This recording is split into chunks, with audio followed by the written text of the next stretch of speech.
Well, good morning again, everyone. Um, as we are shifting hearts and minds to a spiritual focus in this time together, I wanted to bring today an experience. So rather than sharing words,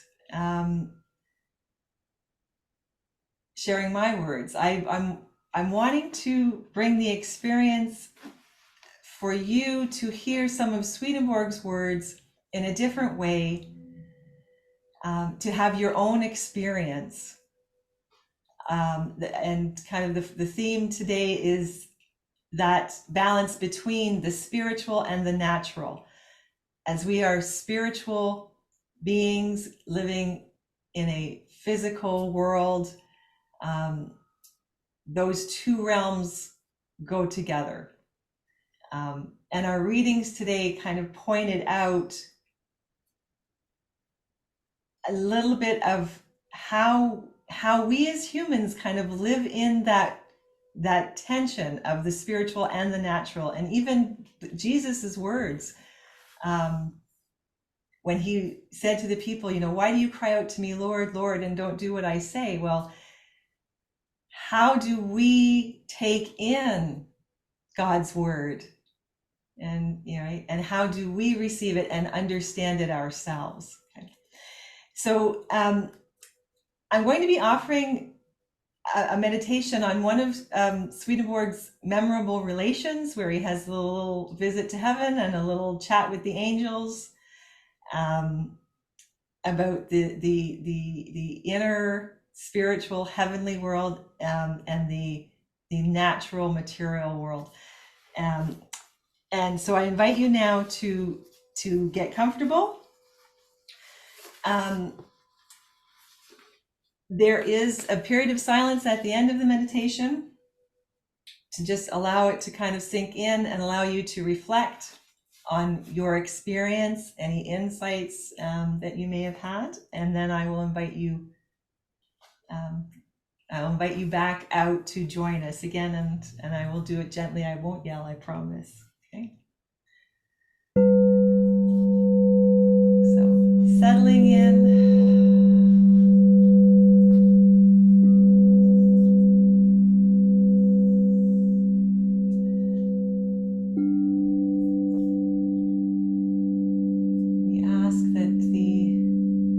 Sounds and the words bring a heavenly experience to each of you.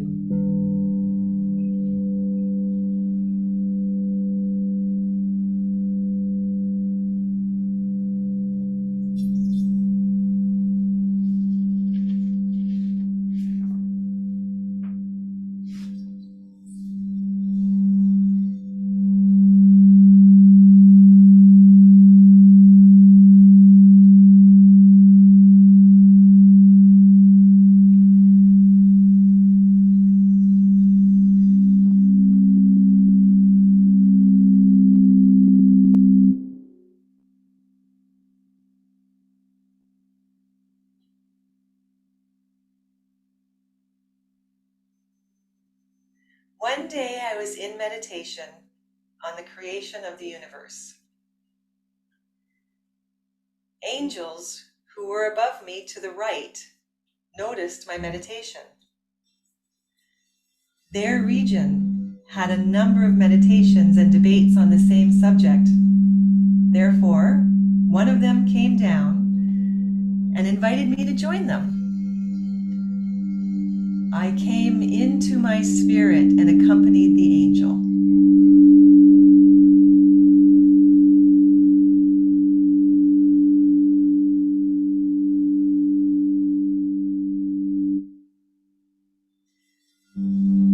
After I entered their community, I was brought to its leader. In the leader's court, I saw a gathering of about 100, with the leader in the middle. And one of them said, "We became aware up here that you were meditating on the creation of the universe. A number of times We have been in similar meditations, but were unable to come to a conclusion. And for that reason, we called you away from where you were in hopes that you would disclose your meditation on the subject.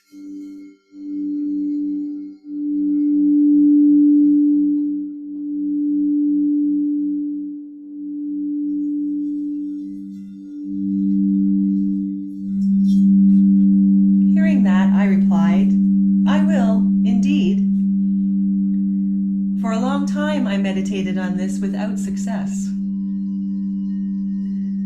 Later, when the Lord sent me to your world, I became aware of the futility of drawing any conclusions about the creation of the universe without first knowing several facts. There are two worlds. The one in which there are angels, and the other in which there are people. Through death, people cross over from their own world into the other world.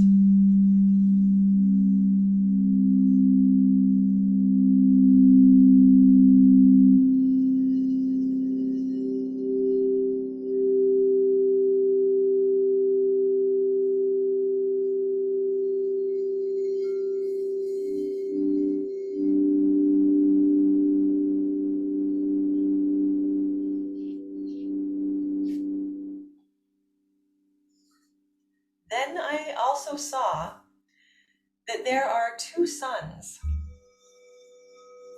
All spiritual things flow forth from one of them, and all physical things from the other. The sun that all spiritual things flow from consists of pure love from Jehovah God, who is within that sun.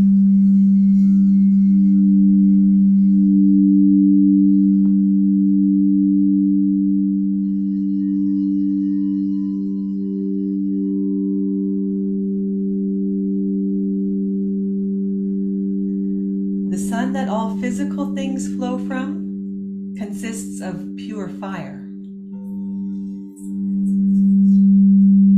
After I realized this, on one occasion, when I was in a state of enlightenment, I was granted the insight that the universe was created by Jehovah God through the sun that surrounds him.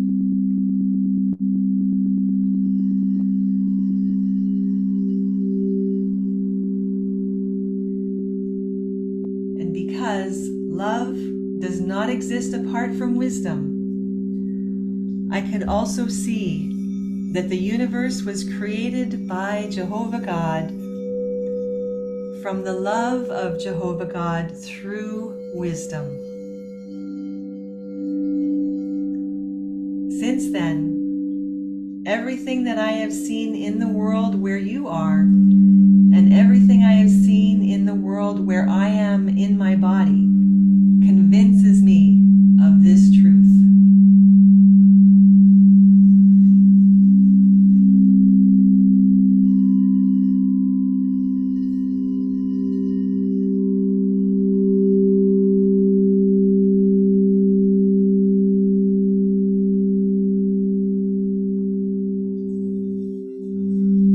When I was in a state of enlightenment, I saw that there were spiritual atmospheres that were created by means of the heat and light from the sun of your world. At their core, those atmospheres are substantial. Each one led to the next. Because there were 3 of these atmospheres, therefore 3 levels of them, 3 heavens were made. One for angels who are at the highest level of love and wisdom, another for angels at the 2nd level, and a 3rd for angels at the lowest level.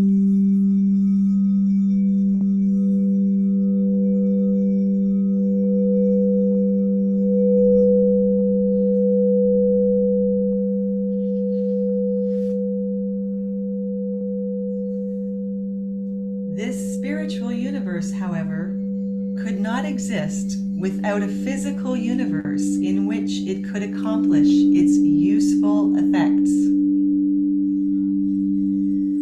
Therefore, at the same time, a sun was created as the source of all things physical. Through this sun, by means of its heat and light, 3 atmospheres were created to surround those prior atmospheres the way a nutshell surrounds a kernel, or the inner bark of a tree surrounds the wood. Finally, through these atmospheres, the globe of lands and sea was created. Here, people, animals, and fish, and trees, bushes, and plants were all created out of earthly materials consisting of soils, stones, and minerals.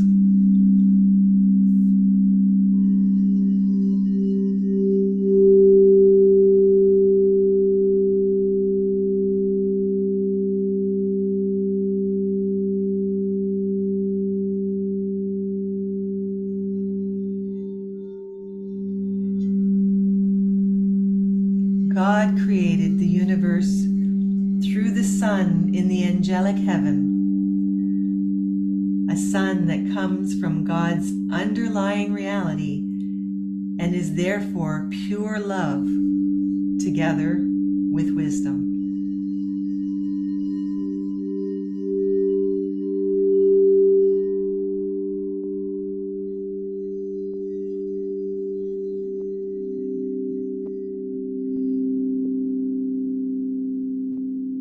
The universe, meaning both the spiritual world and the physical world, was created out of divine love through divine wisdom, as every single thing in it witnesses and attests.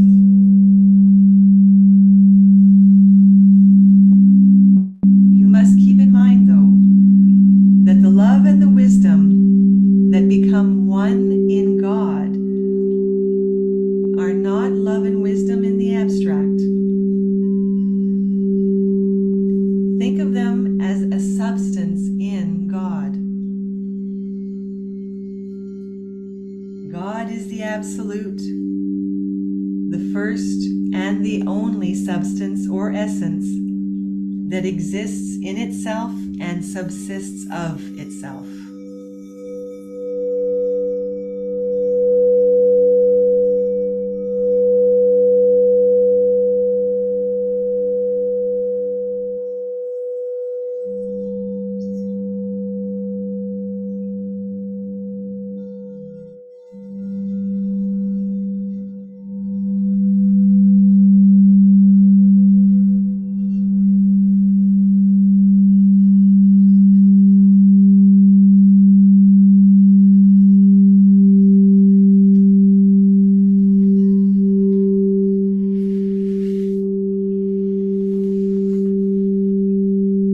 That everything is created out of divine love and wisdom is the meaning of the following words in John. The Word was with God, and the Word was God. All things were made by it, and the world was made by it.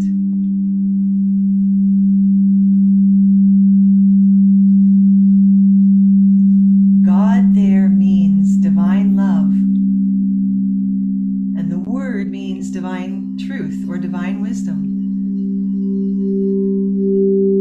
In that passage, the Word is called light. Light, when it is said of God, means divine wisdom.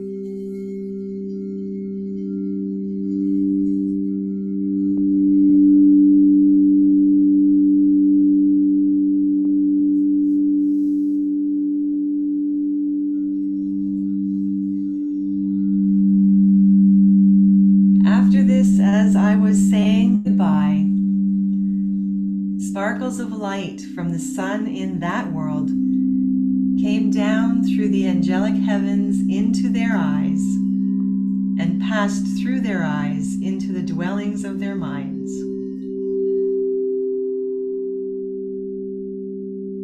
Afterward, they accompanied me out to the entrance. My companion from before